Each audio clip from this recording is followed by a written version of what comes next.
Afternoon, everybody. Welcome to Dad Bear DIY. I'm going to do a quick walk around of newest horse in our stable. That's just I want to go ahead and get a video of it while it's outside, walk around, and then once I get it in the garage, we can start getting to work. It'd just be easier to do this outside than try to do it while it's in the garage.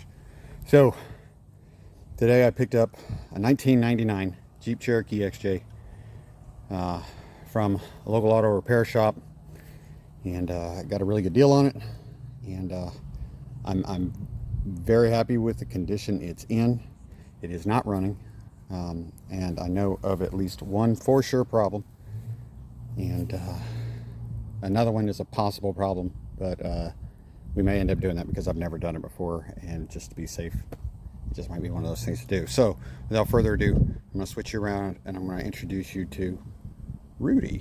So this is a 1998 Jeep Cherokee XJ, and I think this is an SE. I forget. I've got the build sheet inside.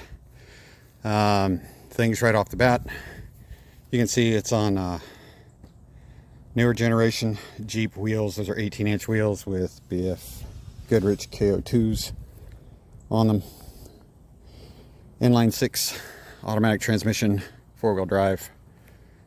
Big difference between this and Norman, no ABS.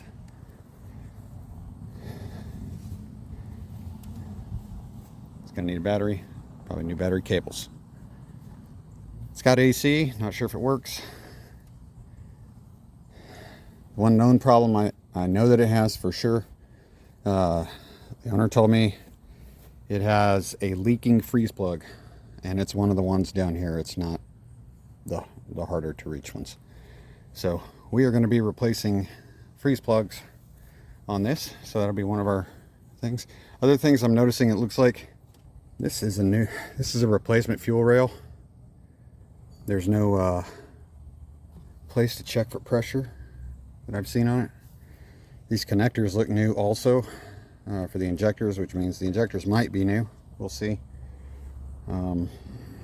Otherwise, things I've checked, the clutch fan seems getting good right now. Had a bunch of wasp in it.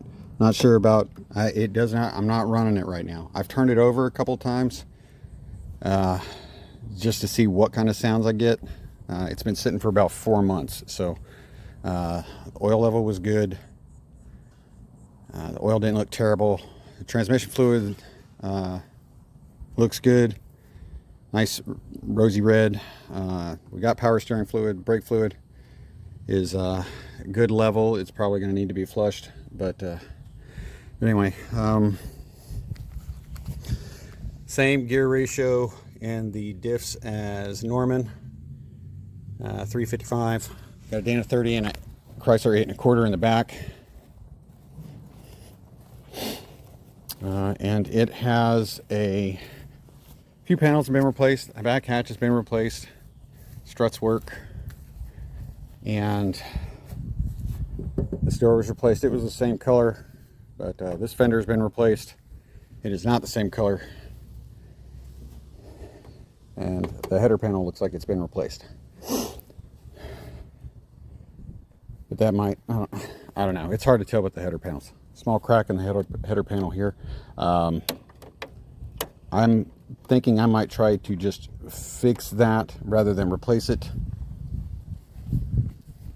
We had our wasp nest. It may need a fuel pump. That's the thing I'm not sure about. We haven't done one of those before those. So as far as the interior,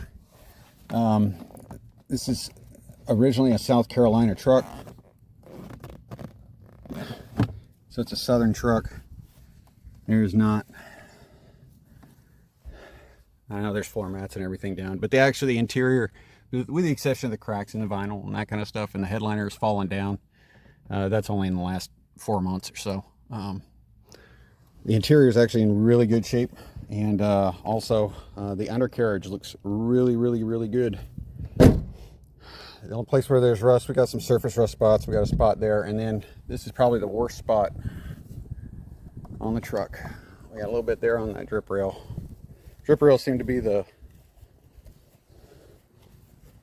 the place where we're gonna have to worry about it. They must have had something hooked up. There must have been a roof rack or something on this before, because the same place on the other side has marks. And a little bit of rust here right there. So, but this also has the long roof rack, which I'm glad. There's a spare wheel in there. I don't know if it's matching, or the tire isn't matching, but I don't know if the wheel's matching. It's on a small lift, and this looks like this is a 3-inch lift. It's a Skyjacker Add-A-Leaf, if I'm correct. No. Okay, Skyjacker in the front. And then in the back, I think he did the S10 Add-A-Leaf, or the S10 spring upgrade. And I think those are Skyjacker shocks. I didn't see a sticker on them, but I know the front end is Skyjacker, so, and I know they're the same color as the Ranchos, so.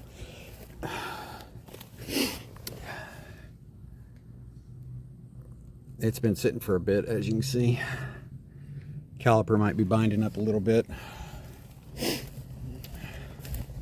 And I have no idea about the drums. Yeah, this side's looking rough. Got the extended brake lines though.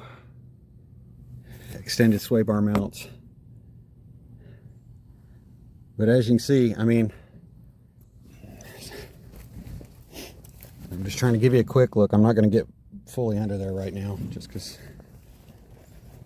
we know what happens when I see too much heat. I'll fall out. So, and I know these aren't the key spots. Big old wasp nest that got the seller a couple times today. But, and then I'll try to do one real quick and down here. A little bit right there, not too bad. But otherwise, everything looks good. It looks stock as far as the transfer goes. There's no slip yoke and eliminator. The tires are holding air.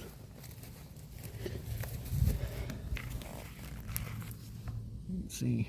I'm going to try to get the camera where you can see it. Sorry. It's pretty rust free.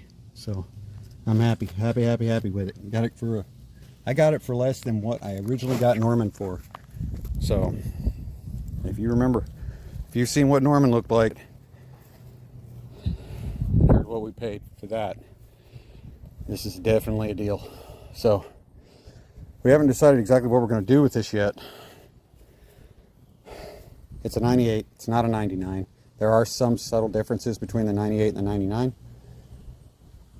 But there are, of course, several parts that are absolutely interchangeable. We named this one Rudy because Mom Bear is a huge fan of the movie Rudy and Sean Astin. And it gets her a little emotionally invested in it, which is cool.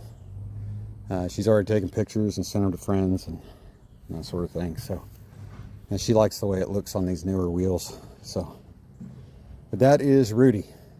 So it's our newest horse in the stable. Like I said, we're gonna pull this into the garage, and we're probably going to start working on. I'm not gonna be doing anything with the engine until we put new oil in it. And I almost hate to do that now. We'll do new oil and filter, just to get what's in there out and get a look at it. And then I'm going to see if I can get it running. It's going to need a battery. I'm going to see if we can get it running, because that'll answer whether the fuel pump's a problem or not.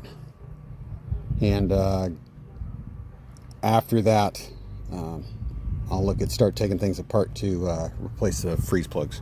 So we'll be going through it. Unlike Norman, you didn't get to see what we started with Norman. You got to see it after some work had already been done. So I hadn't started the channel at that point. So, but this one you're going to get to see from the beginning to end. We are going to be painting this, so we're going to be doing another painting video. And we'll see if we learned anything. We're going to keep it red, of course, because the name's Rudy. But we may go with a darker color. red. And I'll definitely be putting in a lot more prep time on it. With the lift, this one is technically probably more, I'm not going to say more off-road ready. It's closer to being a trail rig than it is a daily driver, unlike Norman. But again, we haven't decided what we're going to do with this one yet. So we will see. Just wanted to show it to you before we pull it into the garage or push it into the garage. I got to figure out how to get it into the garage. So, but that's for a later time. Thanks for checking the video out. I will catch you up when I got more to tell you. Thanks for checking us out. Take care of yourselves, take care of each other, and always, always be safe. Remember, close your visor, don't forget your dampeners, bring a rad kit. You're going to need it. I'll see you on the other side.